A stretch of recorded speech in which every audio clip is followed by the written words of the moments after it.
The book of Proverbs, chapter 27. The wrath of a fool. Boast not thyself of tomorrow, for thou knowest not what a day may bring forth. Let another man praise thee, and not thy own mouth, a stranger, and not thy own lips. A stone is heavy, and the sand weighty, but a fool's wrath is heavier than them both. Wrath is cruel, and anger is outrageous, but who is able to stand before envy? Open rebuke is better than secret love. Faithful are the wounds of a friend, but the kisses of an enemy are deceitful.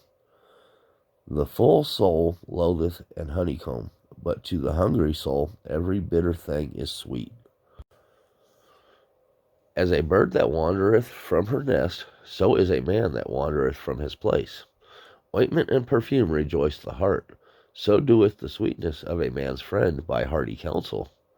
Thy own friend and thy father's friend forsake not, neither go into thy brother's house in the day of thy calamity, for better is a neighbor that is near than a brother far off. A prudent man sees evil.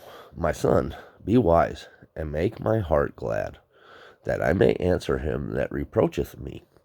A prudent man foreseeth the evil, and hideth himself, but the simple pass on and are punished. Take his garment that is surety for a stranger, and take a pledge of him for a strange woman. He that blesseth his friend with a loud voice, rising early in the morning, it shall be counted as a curse to him. A continual dropping in a very rainy day, and a contentious woman are alike. Whosoever hideth her hideth the wind, and the ointment of his right hand, which bewrayeth him itself. Iron sharpeneth iron, so a man sharpeneth the countenance of his friend. Whoso keepeth the fig tree shall eat the fruit thereof, so he that waiteth on his master shall be honored. As in water face answereth to face, so the heart of man to man. Hell and destruction are never full, so the eyes of man are never satisfied. As the fining pot for silver, and the furnace for gold, so is man to his praise.